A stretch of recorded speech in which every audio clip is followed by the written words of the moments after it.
নিষ্ঠুরতা, যে বর্বরতা, যে লোমহর্ষক, যা চোখ দিয়ে দেখা যায় না, কান দিয়ে শোনা যায় না, যে শিহরণগুলো খুবই অমানবিক। শিশুরাও যা দেখে দেখে চোখের পানি ফেলেছে, বুঝতে পারে না রাজনীতি, কিন্তু সেই ভাষা, সেই দৃশ্য, সেই গান মানুষকে আজও কাঁদায়।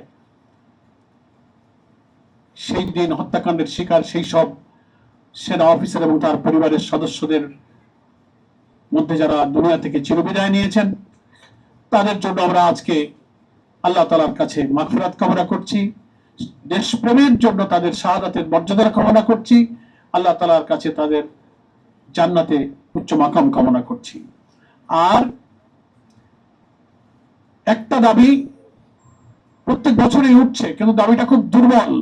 আমরা খুব জোরালো ভাবে বলতে চাই, সেই সময় বিডিআর সদস্যদের মধ্য থেকে শত শত বিডিআর সদস্য এবং অফিসারদেরকে বিনা অপরাধে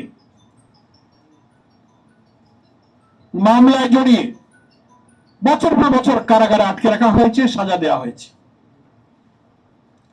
যারা নির্দোষ, নিরপরাধ, যাদের বিরুদ্ধে কোনো এভিডেন্স, কোনো কিছু এখনো প্রমাণিত হয়নি, মামলার অজুহাতে, বিস্ফোরক মামলা, হত্যা মামলায় নানান অজুহাত দেখিয়ে কত যুগ তাদেরকে তাদের পরিবার, সমাজ, সন্তান, স্ত্রী, মা, বাপ থেকে বিচ্ছিন্ন রাখা হবে।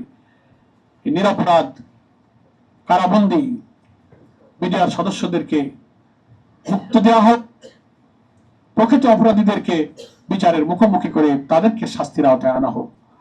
আমরা জামাত ইসলামের পক্ষ থেকে সেদিন নিহত সেনা সদস্যদের পরিবারের প্রতি গভীর সহানুভূতি, সমবেদনা, শোক, কষ্ট, আপনাদের দুঃখে আমরা দুঃখিত, আপনাদের ব্যথায় আমরা ব্যথিত।